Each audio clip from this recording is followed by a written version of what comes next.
I stand here today to speak about the devastation befalling Venezuela, the people raging in the streets against unfair elections, the dissidents being seized from their homes and detained by security forces, and those starving without food and water.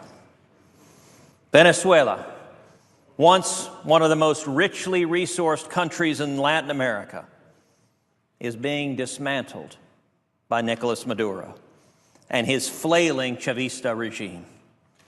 It is a human tragedy impacting more than 30 million people who are literally witnessing society collapse around them. The numbers, sadly, speak for themselves. According to estimates from the International Monetary Fund, Venezuela's GDP contracted by almost 20% last year, with inflation reaching some 550% and unemployment spiking to more than 21%. The Pharmaceutical Federation of Venezuela estimates that the country suffers from an 85% shortage of medicine and a 90% deficit of medical supplies, including those needed to treat various types of cancer. Men and women, young and old, are going hungry. Thanks to Maduro's destruction of the Venezuelan currency, flour, cooking oil, and other basic commodities have disappeared from shelves.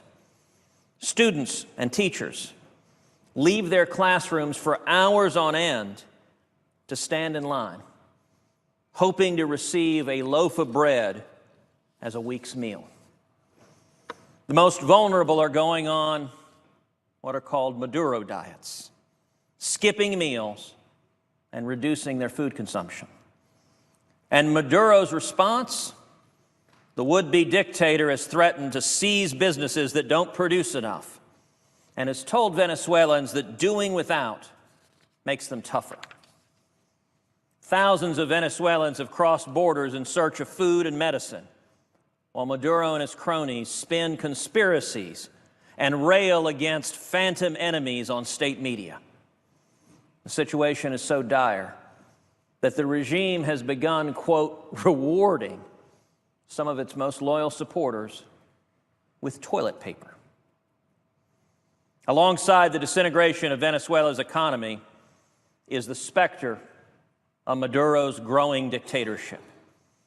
We have just witnessed the sham election of a so-called Constituent Assembly, which Maduro intends to use to try to rewrite Venezuela's constitution, to crush what is left of its free political institutions, and to consolidate his grip on power. His electoral commission lied about the turnout and downplayed the number of government workers whom the regime pressured to participate. While Maduro preached dialogue on television, his security forces were busy rounding up political opponents and murdering peaceful demonstrators. This was not Maduro's first power grab. Earlier this year, his hand-picked Supreme Court temporarily dissolved Venezuela's duly elected National Assembly and stripped its members of immunity in what the head of the Organization of American States called a self-coup. The regime backtracked only after ferocious pressure and condemnation. But this week's actions make plain Maduro's intent to complete the process begun under his mentor, Hugo Chavez, to transform Venezuela into a full socialist dictatorship. We've seen that socialism doesn't work. We've seen the ravages of government control of the economy. The Venezuelan people are suffering, and when combined with dictatorship, it is a toxic mix. Maduro's actions must not continue unchallenged. I support the Treasury Department's sanctions against senior Venezuelan officials, including Maduro, placing him in the ignominious company of Kim Jong-un and Robert Mugabe. We must keep the pressure on and continue to isolate and delegitimize Maduro's regime. For behind Maduro can be found China, with its billions in infrastructure investment, and Russia, with its growing control over Venezuela's energy sector, and Iran, whose Hezbollah proxy launders money with Maduro's acquiescence. Yet Maduro is not without opposition. Brave men and women in the tens of thousands have taken to the streets to demand a better future for themselves and their families. Many dozens have been killed by the regime's security forces, and hundreds have been detained. These freedom-loving people represent the best of Venezuela and fearlessly follow in the footsteps of generations of dissidents against socialist repression. Just yesterday, Maduro's security forces seized two prominent opposition leaders, Leopoldo Lopez and Antonio Ledesma, for daring to criticize his regime on social media. These two men were carted away in the middle of the night, leaving their loved ones traumatized and frantic without information. To Lillian and Mitzi, the wives of these two extraordinary men, I want to say that you two are two of the strongest people I've ever been blessed to meet. Your husband's fight inspires me and millions of Americans and people across the globe, and I urge you to continue to stand and fight on behalf of your husbands and the many others that are held captive by the Chavista government. I look forward to welcoming Leopoldo and Antonio back in freedom, and I hope playing leading roles, leading a free Venezuela, a post-Maduro Venezuela. Members of my own family have lived through this sort of oppression in Cuba, where a lawless government can raid your home without warning, arbitrarily detain your relatives and neighbors, and ensure that you hardly, if ever, see them again.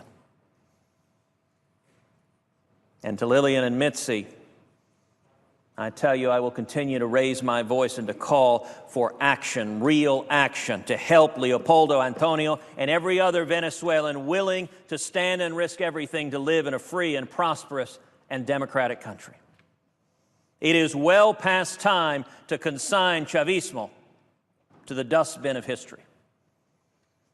To the millions of Venezuelans waiting in lines for food and clothes and medicine, struggling with galloping inflation, fearful of Maduro's henchmen detaining their friends and families or gunning them down in the streets, and thinking themselves helpless in the face of their country's decay. You are not alone and should not be afraid. America and our allies will help see you through this crisis and help you recover. Each new outrage from the Maduro regime only makes our solidarity with you grow. You are strong, and Maduro is weak.